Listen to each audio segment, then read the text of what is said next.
Hello respected viewers, I'm George from Ireland, outside Buckingham Palace, and there you can see the flag flying for half-mast in mourning at the death of the Duke of Edinburgh, also known as Prince Philip, so the Queen's husband, who died on Friday.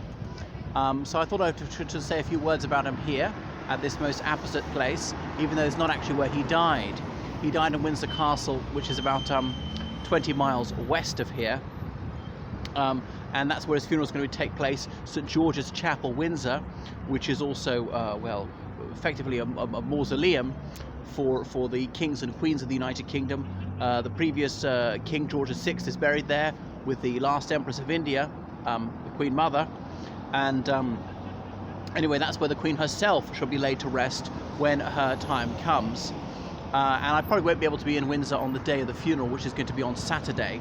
So 8 days between his demise and his interment is an unusually brief period. But coronavirus being what it is, they don't want huge crowds to gather. It's not going to be such an enormous funeral. When the Queen dies, her funeral will take place at Westminster Abbey, which is not even a mile from here, although she will be interred at St George's Chapel, Windsor. Remember, St George's Chapel, Windsor, that's where Meghan Markle and Prince Harry got married not quite 3 years ago. Anyway, so the end of his life was marred by that furore over Meghan Markle and Harry's interview with Oprah, her allegations. So there was such a palaver about supposed racialism in the royal family. This unnamed member of the royal family who we're led to believe speculated about what the exact skin tone of the new infant would be. I think it being implied that if the child's skin tone was too dark, that would be a bad thing or something like that.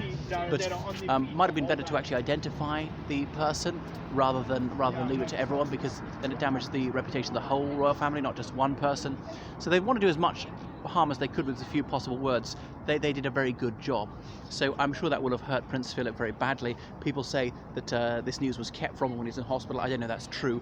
He was discharged from King Edward VII Hospital about 3 weeks before he died after a heart operation. So I thought, oh well, he's on the mend then.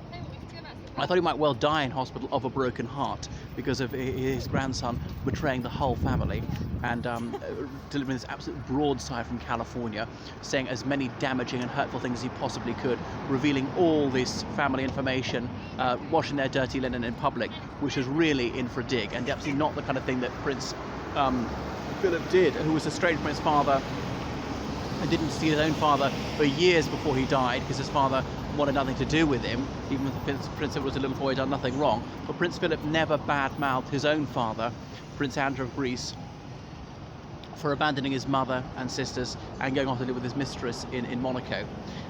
So there we are, Prince Philip. He was just 2 months shy of the full century, and people say he was very dutiful. He lived this life of service, had to always be 3 steps behind his wife, was known for his bon mot, or possibly his gaffes.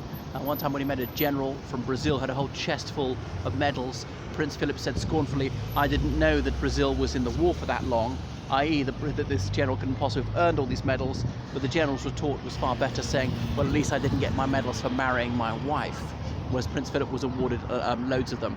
Well, he was always immaculately turned out. He was a godlike youth.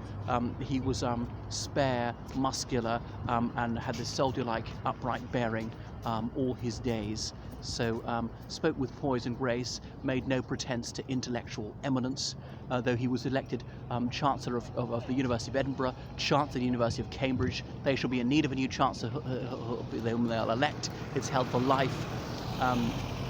I can't think what else. So they say he was a reverend, trying to put people at their ease. So he retired 4 years ago, and so he just made the occasional public appearance after that. So there's no parade at Buckingham Palace these days. 10:30 in the morning, or sorry, 11:30 in the morning. They usually have the change of the guard. They haven't been doing that because they don't want crowds to gather. You can see the media booths are set up here for various international news organisations to be talking about the death of the Duke of Edinburgh. He set up the Duke of Edinburgh award scheme to encourage young people to go camping, play sports, do some community service, and so forth. Well, so the Queen is not in residence. You could tell that because the Union flag is flying. Well, there's scarcely a breath of wind, so that's why the national colours are not fluttering in the breeze and snapping at the mast.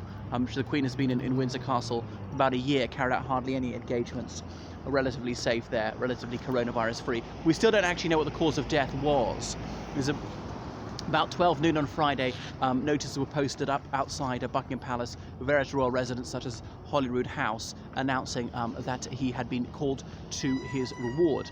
So these melancholy tidings were also released in a communique to the BBC and various press organisations. He died sometime that morning. We have no idea. Was it 11 o'clock in the morning?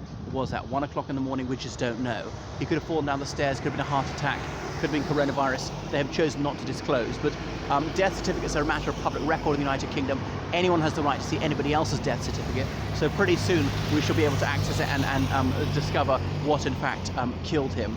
So his death was not quite unexpected. I mean, I thought he was obviously better. Some people say, well, obviously he knew that his time was near. He chose to go home and just await at home. There's no point delaying the inevitable, and just to derive what pleasure he could out from the last few weeks of his life. Hadn't seen his grandson in over a year, and Prince Harry, as I say, saw fit to do the maximum possible damage. There's so much wreckage. The things which said can't be unsaid. They can never be forgotten.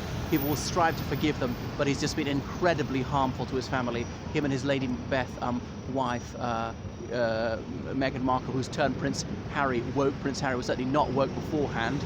You might think it's a good thing to be woke, but Harry just doesn't have a mind of his own. It's just parroting the latest Californian pieties. Not that there's anything wrong with being Californian as such.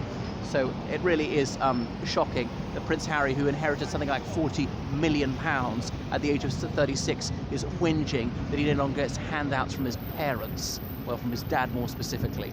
That he's absolutely horrified that he might actually have to work for a living, although work, in inverted commas, just means showing his face and mouthing off his ignorant opinions. I mean, who made him such a sage? He's academically subnormal.